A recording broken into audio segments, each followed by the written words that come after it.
Bonjour à tous, mon nom est Monsieur C. Bienvenue à Bourbon et Whisky.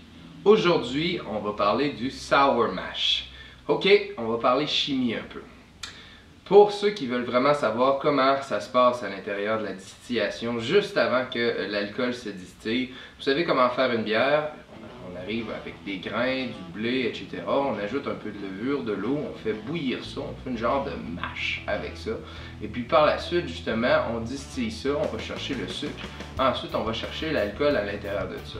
Le processus est semblable au niveau du bourbon. Seulement, on ajoute l'étape sour mash.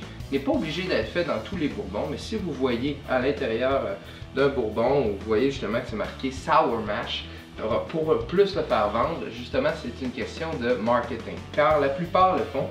Cette façon-là élimine beaucoup plus de bactéries pour ne pas manquer justement sa vache. Le sour mash, appelé aussi backset, est un processus qui est fait depuis justement des centaines d'années pour le bourbon.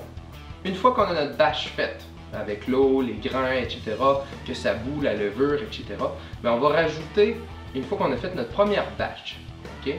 Si celle-là était bonne, était parfaite, tant mieux. Okay? Une fois que ça est distillé, on va garder à peu près le quart de cette batch-là et on va l'ajouter à la prochaine batch. De cette façon-là, ça va tout ajuster le pH, les enzymes, pour créer justement le sucre, l'amidon, justement, qu'elle cherche l'amidon à l'intérieur des grains. Et ça va éviter justement de faire des bactéries. Et à ce qui paraît, ça ajuste un petit peu au niveau du goût. Mais c'est pas tout le monde qui le font. Pour ceux qui voulaient le savoir, maintenant vous le savez. J'espère que vous avez aimé la petite capsule. Entrez vos commentaires, vos suggestions. N'oubliez pas de vous inscrire. Mais sur ce, bonne dégustation. Merci.